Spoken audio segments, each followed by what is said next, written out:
Assalamualaikum warahmatullahi wabarakatuh. Perkenalkan, nama saya Riwanto, mahasiswa peternakan kelas C, UIN Suskaryau, NIM 19980110347. Baiklah, di sini saya akan menjelaskan makalah saya tentang hubungan Islam dengan HAM, hubungan Islam dengan pluralisme, hubungan Islam dengan demokrasi. Baiklah, yang pertama langsung saja saya akan menjelaskan hubungan Islam dengan HAM. HAM adalah hak-hak dasar manusia yang dimiliki sejak berada di dalam kandungan dan lahir ke dunia, yang berlaku secara universal dan diakui oleh semua orang.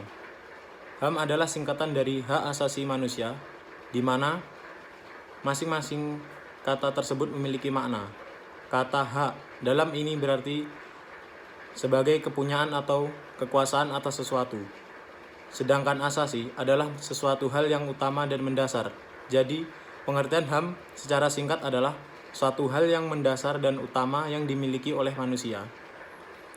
Yang selanjutnya yaitu HAM dalam Islam. Berbeda dengan istilah dan demokrasi yang sampai kini diperdebatkan di antara ulama serta intelektual dan aktivis muslim. Hampir semua mereka setuju dengan istilah hak-hak asasi manusia. Meskipun konsep yang mereka kemukakan tidak sepenuhnya sama dengan konsep liberal. Penerimaan ini disebabkan oleh esensi dari HAM. Sudah diakui oleh Islam sejak masa permulaan.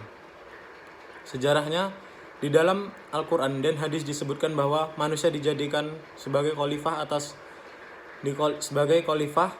Allah di atas bumi dan dikaruniai kemuliaan dan martabat yang harus dihormati dan dilindungi. Di antara ayat Al-Quran yang menunjukkan hal ini adalah Quran Surat Al-Isra ayat 70, yakni artinya, dan sesungguhnya telah kami muliakan anak-anak Adam. Hal ini mengandung pengertian bahwa secara fitrah memiliki kemuliaan, dan oleh karenanya kemuliaan ini harus dilindungi di antara hadis yang menunjukkan persamaan umat dan penghormatan martabat mereka adalah manusia yang pada dasarnya sama dan sederajat, bagaikan gigi-gigi sisir. Tidak ada keistimewaan bagi orang Arab atas orang non-Arab, kecuali karena ketahuannya. Baiklah, yang selanjutnya yaitu hubungan Islam dengan pluralisme. Pengertian pluralisme berasal dari kata pluralis, yang berarti jamak, lebih dari satu, atau pluralism, sama dengan jumlah yang menunjukkan lebih dari satu, atau lebih dari dua yang mempunyai dualis. Sedangkan pluralisme dalam sama dengan keadaan atau paham dalam masyarakat yang majemuk bersangkutan dengan sistem sosial politiknya sebagai budaya yang berbeda-beda dalam satu masyarakat.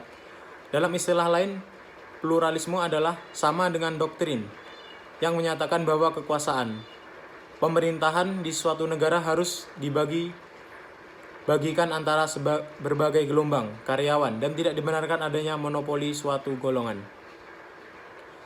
Perbedaan dengan multikulturalisme ialah pengertian multikulturalisme adalah kesejajaran budaya. Masing-masing budaya manusia atau kelompok etnis harus diposisikan sejajar serta setara. Tidak ada yang lebih tinggi dan tidak ada yang lebih dominan.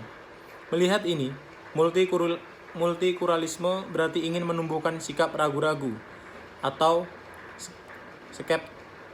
skeptis sehingga yang ada hanya relatif. Kemudian juga Profesor Dr. Syafiq A. Mukni, MA, dalam pengantar buku pendidikan multikultural mengatakan setiap peradaban dan kebudayaan yang ada berada pada posisi yang sejajar dan sama.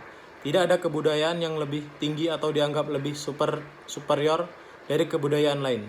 Ungkapan seperti ini yang harus disikapi dengan arif dan bijaksana. Beberapa pandangan tentang pluralisme dalam Islam. Islam memandang pluralisme sebagai sikap saling menghargai dan toleransi terhadap agama lain. Namun, bukan berarti semua agama adalah sama artinya. Tidak menganggap bahwa dalam Tuhan yang kami sembah adalah Tuhan yang kalian agama lain sembah. Namun demikian, Islam tetap mengakui adanya pluralisme agama, yaitu dengan mengakui perbedaan dan identitas agama masing-masing. Lakum dinukum waliyadin. Di sini, pluralisme diorientasikan untuk menghilangkan konflik, perbedaan, identitas agama-agama yang ada. Baik, yang selanjutnya, hubungan Islam dengan demokrasi. Baiklah, saya akan menjelaskan dulu pengertian dari demokrasi. Asal kata demokrasi adalah demos, sebuah kosakata Yunani dalam masyarakat, dan kratio atau krato, yang dalam bahasa Yunani berarti pemerintahan.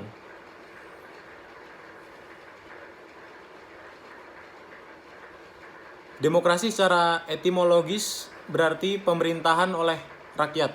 Dilihat dari sejarahnya, pertama kali istilah ini digunakan sekitar 5 abad sebelum Masehi.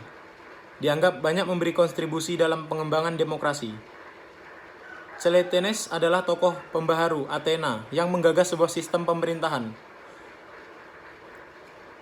Cleisthenes membagi peran warga Athena ke dalam 10 kelompok. Setiap kelompok terdiri dari beberapa demes yang mengirimkan wakil majelis yang terdiri 500 orang wakil.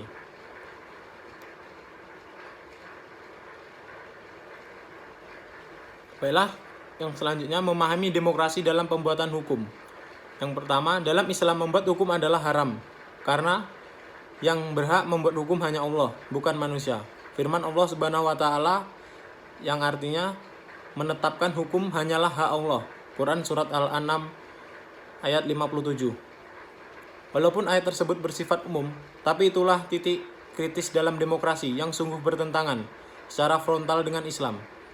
Pada titik itulah demokrasi disebut sebagai sistem kufur, sebab sudah jelas memberi hak kepada manusia untuk hukum yang bertentangan dengan hukum syara adalah suatu kekufuran. Firman Allah Subhanahu wa taala yang artinya barang siapa yang tidak menetapkan hukum dengan apa yang diturunkan Allah, maka mereka itu adalah orang-orang kafir. Quran surat Al-Maidah ayat 44. Baiklah, mungkin sekian yang dapat saya jelaskan dari materi makalah saya. Saya akhiri. Wassalamualaikum warahmatullahi wabarakatuh.